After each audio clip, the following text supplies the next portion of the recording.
Bem-vindo a todas e a todos. Hoje nós começamos então mais um episódio do Diálogos Finde.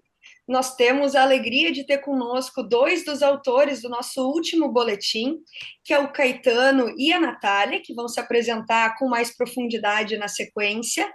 Mas seguindo na linha de falar sobre a crise climática, nós vamos hoje apresentar e conversar sobre algumas questões do artigo do Caetano, intitulado O Ensaio dos Desafios e Limitações da Economia Neoclássica diante das Crises Climáticas, e também da Natália, que é intitulado Enérgica e Justa, Redefinindo Caminhos para uma Transição Verde e Inclusiva.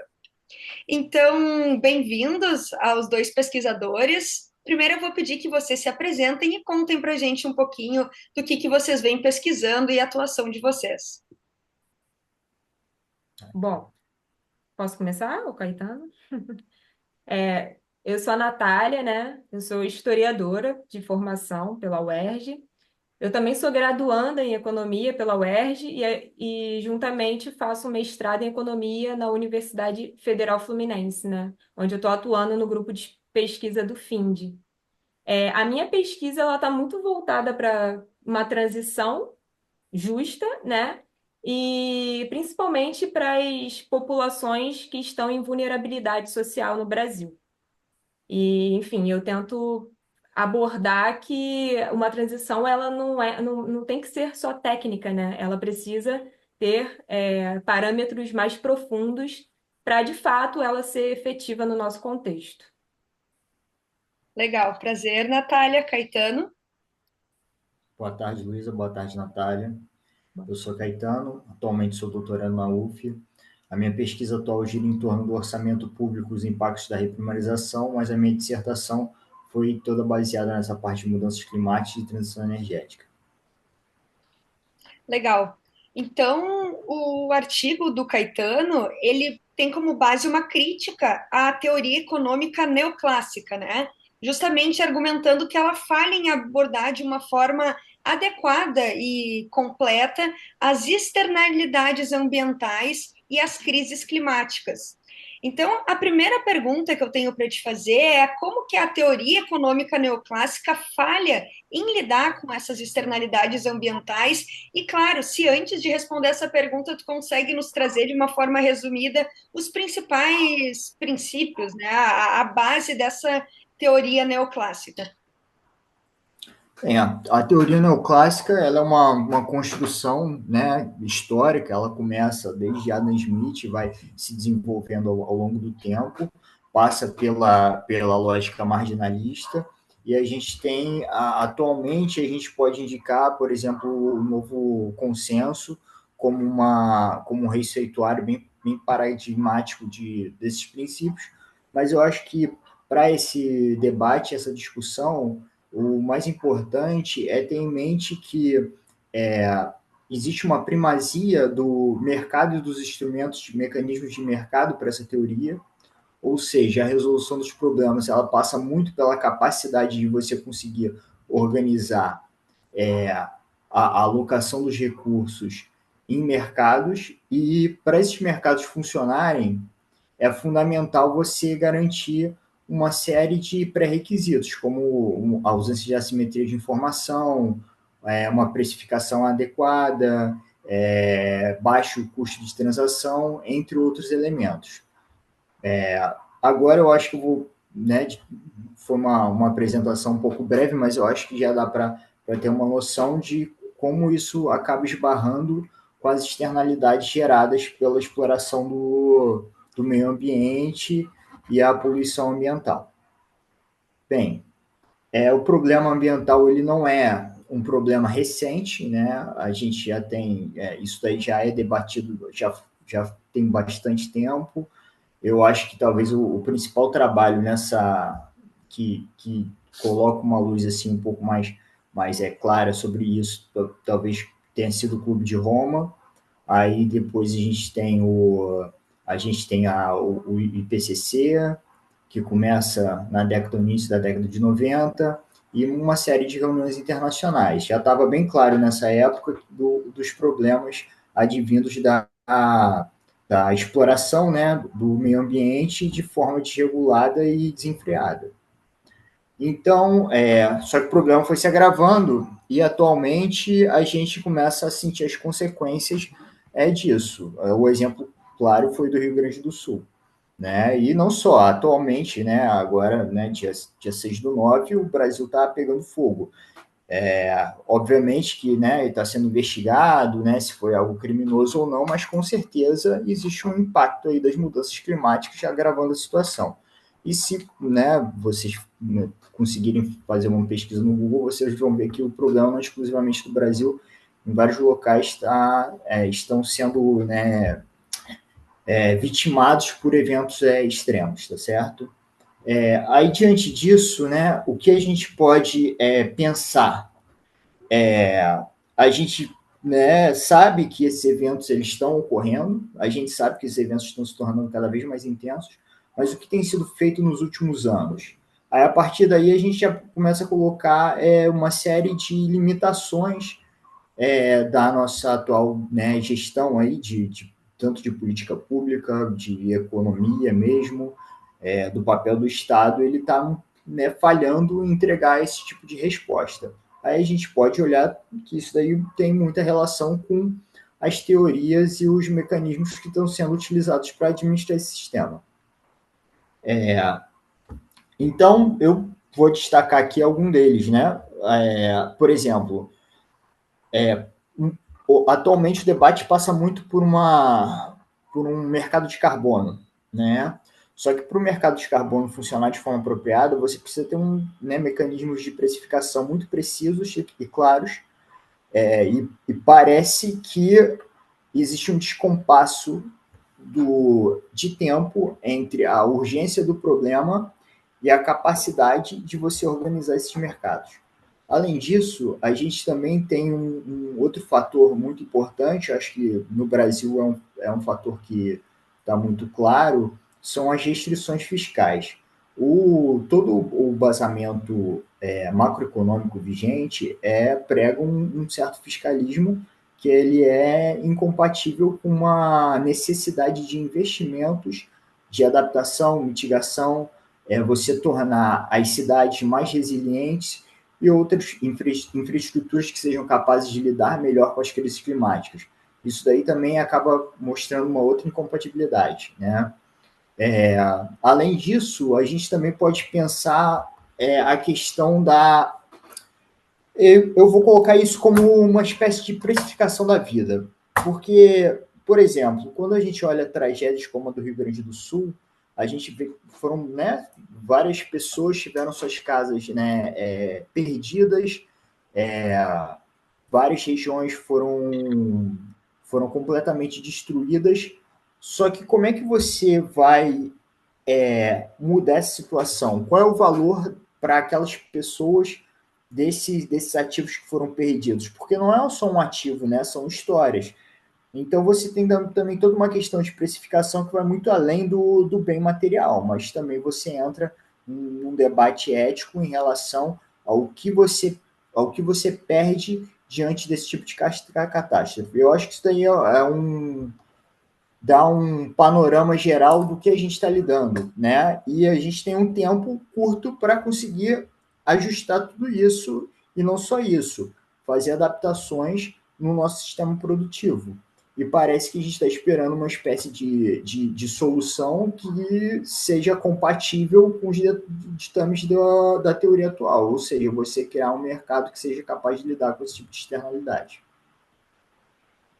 A Natália também trouxe uma crítica a uma teoria, justamente para tentar entender todo esse debate que aparece também no trabalho do Caetano sobre descarbonização e também questões de justiça social.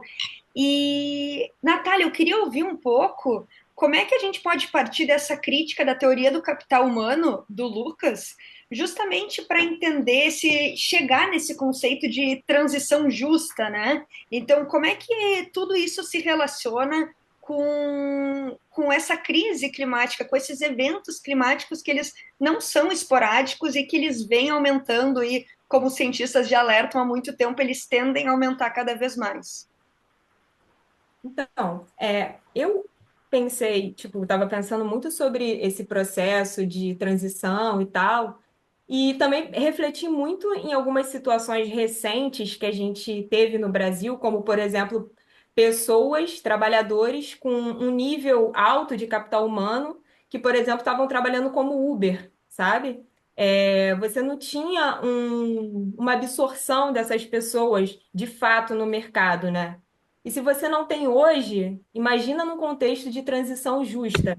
Eu acredito que não seja suficiente você pensar apenas o capital humano como uma força motriz de crescimento econômico mesmo. Eu acho que para além da perspectiva do capital humano, você tem que pensar o capital físico, você tem que pensar, enfim, capital, o financeiro, né? As instituições, elas precisam estar reforçadas e também coordenadas, né? A fim de saber aonde que a gente vai, de que maneira a gente vai planejar essa transição, né? Eu acho que as coisas não podem ficar de uma forma muito espontânea, né? Porque a gente, como o Caetano falou, a gente está num período de crise climática, né? E assim, as soluções precisam ser pensadas rápidas, só que, sobretudo, a gente também precisa de metas.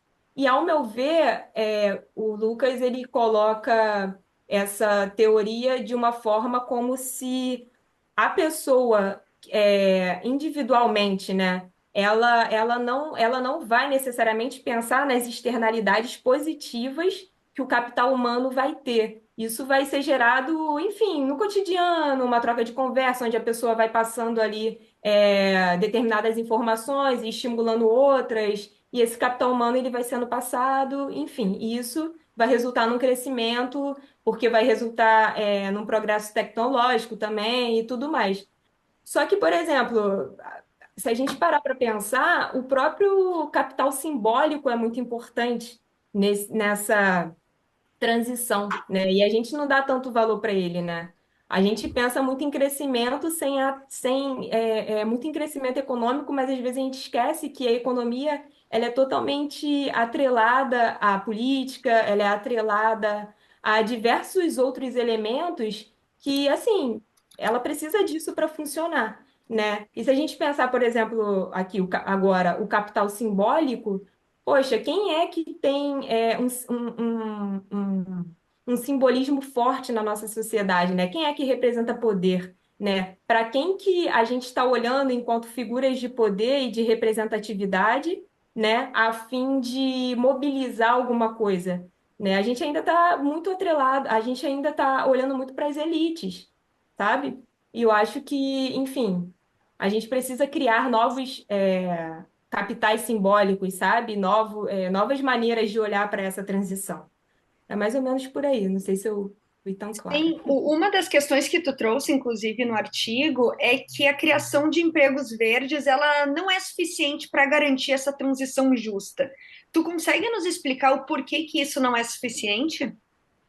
Então, eu acredito que é porque a gente tem nos empregos verdes, na verdade, não é nem a insuficiência dos empregos por si só, né? Mas é quando você associa a figura do capital humano, né? Como um único mobilizador desses empregos, né? Porque, por exemplo, se a gente for pensar em empregos como, sei lá, gestão de resíduos, né?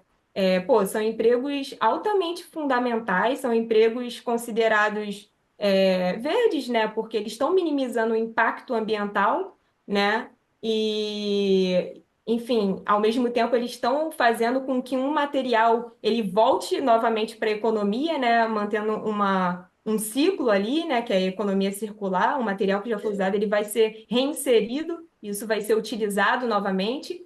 Só que, por exemplo, essas pessoas, você pensar esses empregos e não pensar, por exemplo, na reforçar, né, que esses empregos eles sejam decentes é um problema. E uma outra questão também é que essas pessoas elas trabalham em empregos completamente precarizados, né? Você for ver, tipo, as pessoas que trabalham nos lixões é uma realidade completamente Eles são, ao meu ver, eles têm uma importância muito grande. Eles são sujeitos, né? Eu acho que eles precisam ser colocados como sujeitos, mas ao mesmo tempo são trabalhos que eles precisam ser formalizados, né? São trabalhos de cooperativa, mas que eles precisam de proteção social, né? Eles precisam de saúde. Então, assim, não é só qualificação, sabe? Eles também precisam de um aparato financeiro melhor, eles precisam de uma instituição que esteja direcionando de uma melhor maneira, né, a vida dessas pessoas, eles precisam de um sistema de saúde bom, né? Enfim, são diversas outras coisas que estão em dinâmica e acaba colocando o capital humano como algo insuficiente dentro desse contexto de transição justa. E aí vem toda a discussão sobre o papel do Estado, né, que pode vir e deve vir com muita força para justamente modificar esse cenário. E é engraçado que parece que a gente está vendo repetir o debate que aconteceu lá depois da crise de 2008. Então, a gente vê mais uma vez o papel do Estado vindo com força e todo um debate assim que em outro momento veio através de políticas macroprudenciais, então a gente estava falando muito mais na esfera financeira, mas agora o nosso olhar está na importância do papel do Estado nesse momento de crise climática. E o Caetano, inclusive, trouxe isso no artigo, né, falando sobre os problemas dessa desregulamentação ambiental. E eu queria te ouvir um pouco, Caetano, em linha com essa lógica da importância do Estado. E, bom, a gente já tinha falado muito sobre desregulamentação nesse contexto aí da crise de 2008, te ouvir agora quais são os efeitos dessa desregulamentação ambiental no momento que a gente vive hoje, pensando nessa transição justa e nesse momento de uma economia sustentável. Eu acho que, bem, a regulação, o objetivo dela é justamente você conseguir mitigar as possíveis externalidades, né, da produção. Principalmente quando a gente está pensando, né, enfim, empresas geradoras de poluição, né, e de resíduos, por exemplo, ou então de atividades de alto impacto ambiental, como a mineração, até mesmo do tipo de energia utilizado, né? No caso a matriz brasileira, pelo menos a elétrica, é bastante limpa, mas, enfim, se a gente pensa no cenário global, né, o uso de combustíveis fósseis, ela ainda ocupa mais de 80% da, do total das fontes, né? Então a gente vai precisar de uma regulação mais forte até para poder gerar incentivo para que você consiga um nível melhor de sustentabilidade. Caso contrário, a tendência natural é as empresas buscarem, né, soluções que sejam mais lucrativas, que atendam melhor sua performance de mercado. Isso daí pode levar a um cenário muito pior. Do ponto de vista do Brasil, na condição de um país que vem sofrendo, né, um forte um processo de reprimarização da economia, né, com forte baseado na exportação aí de commodities de forma geral, o agro também, são atividades que, né, se forem desregulamentadas, elas podem gerar impactos grandes, né, vai desde de lençóis freáticos até poluição, né, atmosférica. Esses impactos ficam no Brasil, né, e você exporta bem, mas o impacto ele vai ficar localmente. Então é fundamental você ter parâmetros e regras assim claras e também uma capacidade aí do Estado de poder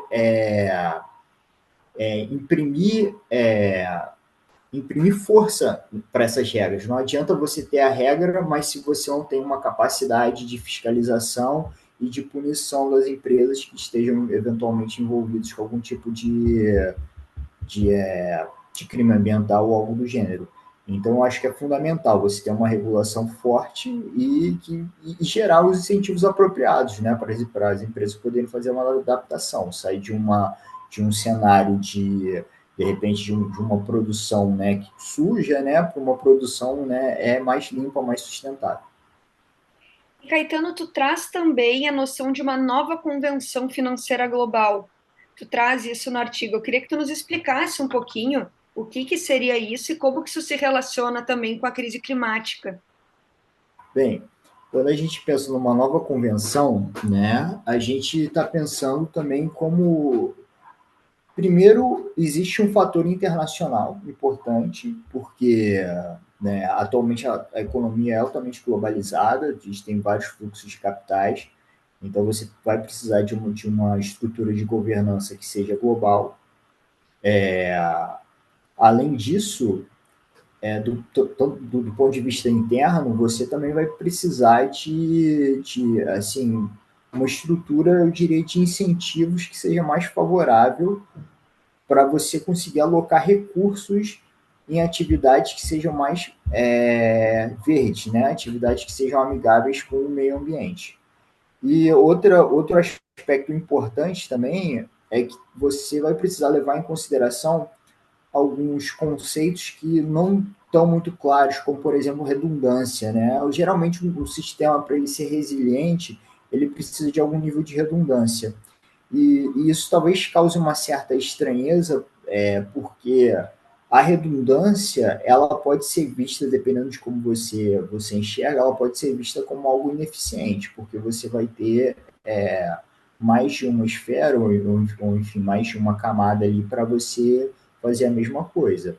E de repente você poderia pensar, não, mas esse tipo de estrutura você acaba ocupando um espaço que você poderia se dedicar a outro elemento, a outro, a outro setor. Mas eu acho que diante de um cenário de um planeta que vai se tornando mais hostil e as necessidades de mudança elas se tornam mais urgentes, né, você acaba necessitando de mecanismos que saiam um pouco das convenções que nós estamos acostumados. Então, eu acho que seria um pouco nesse sentido, né, de pensar novas formas de organizar o sistema financeiro, pensar novas formas de organizar o sistema de governança também, assim, a nível global. Isso está sendo muito debatido, né, como, por exemplo, agora eu acredito que isso seja um tema importante dentro da COP, mas assim, eu não tenho assim uma resposta assim clara. Eu só entendo que né, do jeito que está organizado não está funcionando. E a gente vai precisar de outros tipos de organização para conseguir dar uma resposta a essa crise. E, Natália, tu trouxe justamente a questão desse olhar um pouco mais desagregado em alguns setores econômicos que podem ser promissores para ajudar tanto na criação de empregos verdes e também falando de uma forma mais abrangente na transição justa, né? Então, muita gente fala também dos diferentes retornos de cada setor quando a gente fala de desenvolvimento econômico, mas é interessante trazer esse debate agora que a gente está falando também de crise climática. Então, eu queria que tu nos trouxesse os resultados dessa tua pesquisa que mostraram quais setores econômicos, então, que têm esse maior potencial de nos ajudar para mitigar os efeitos desse mundo hostil, como o Caetano trouxe. Na verdade, essa colocação foi feita de uma forma bem qualitativa, né, baseada no relatório do PNUMA, né, de 2008. E, enfim, eles apontam que os setores promissores são justamente setores de gestão de resíduos, né, a questão o setor da energia solar e eólica e tudo mais, né? E assim, desafios eu acredito que, por exemplo, em relação aos setores de energia eólica, a gente tem uma diferença regional aqui no Brasil grande, né? Tem os ventos do Nordeste não são os mesmos ventos do Sudeste, né? Do Sudeste. E isso acaba, por exemplo, dificultando uma padronização também do próprio investimento, né? Porque se lá funciona, né, esse tipo de setor, aqui pode funcionar um outro tipo, né? Por exemplo, a gente vive aqui numa área urbana, onde, enfim, existe uma grande quantidade de lixo, né? Então, aqui, por exemplo, a gestão de resíduos sei lá, pudesse atuar de uma forma um pouco é, mais específica, sabe? Eu acho que tem essas variedades assim regionais que são importantes de se pensar, né? E os desafios eu acho que são mais esses mesmo.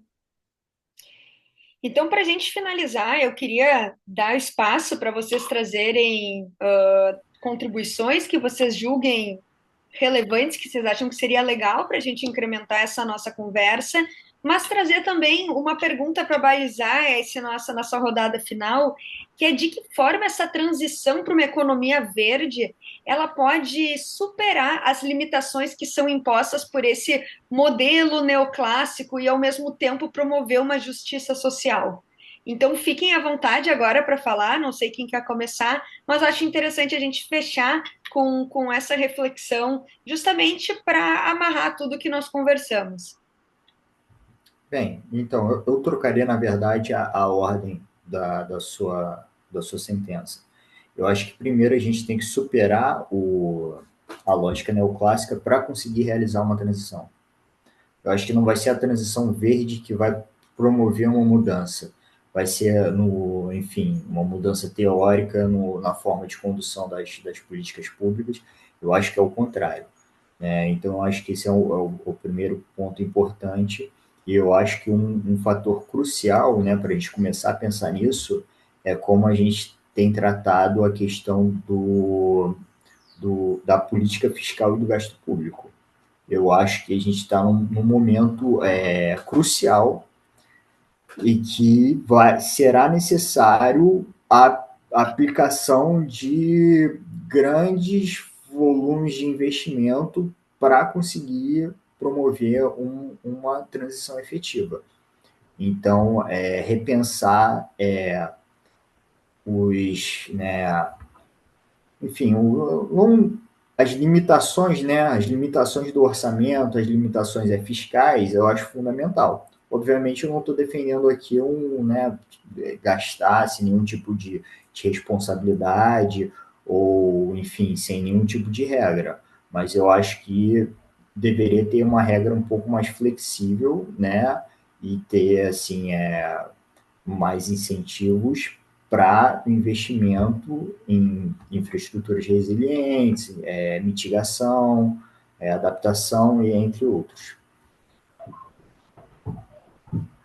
Eu estava pensando aqui agora, né, com a fala do Caetano, um pouco de improviso, mas que é engraçado porque quando você pensa transição justa, né, ela começou no contexto norte-americano, né, na década de 70 e tal, se reforçou na década de 90, etc., e foi adentrando aos debates globais, né? E aí, se você no Brasil, esse debate ele está começando agora, né? E, enfim, os sindicatos também foram enfraquecidos, né? Resultado da reforma trabalhista que a gente teve, o que dificulta também um pouquinho, né? Esse processo. E se a gente pensar que o país que foi pioneiro, né, na transição justa é o país que está mais atrasado em mudar as coisas, e é um país totalmente atrelado às ideias neoliberais, é engraçado, né? Porque, assim, tem uma pesquisa do DIEESE que está em vigor e tal, que eles estão analisando, né, tipo, as experiências de fora, né, tanto da Europa como dos Estados Unidos, e o que eles têm é que a Europa ainda está muito mais à frente do que os Estados Unidos nesse processo, né? E aí parece que um está esperando o outro começar a fazer alguma coisa. E eu acho isso engraçado, né? Porque, pô, desde a década de 70 a gente está tendo essas ideias e ainda a gente está muito atrasado, né? Enfim.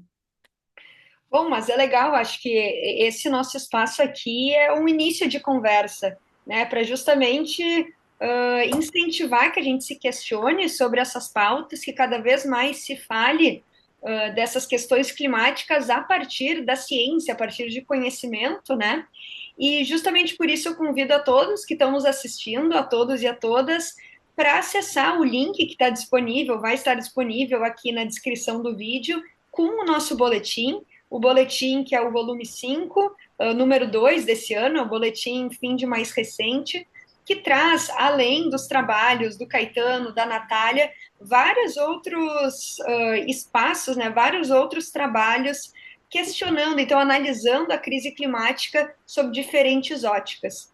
Então, eu agradeço muito a participação do Caetano, da Natália, foi um prazer, foi muito enriquecedor a gente ter esse espaço de conversa, e convido a todos para seguir nos acompanhando, para assistir aos últimos episódios que nós temos publicados, e na sequência nós vamos ter mais um episódio dessa nossa primeira temporada do Diálogos Find. Tchau, tchau, pessoal. Obrigada. Tchau, Tchau, Inês. tchau, obrigado. Obrigada.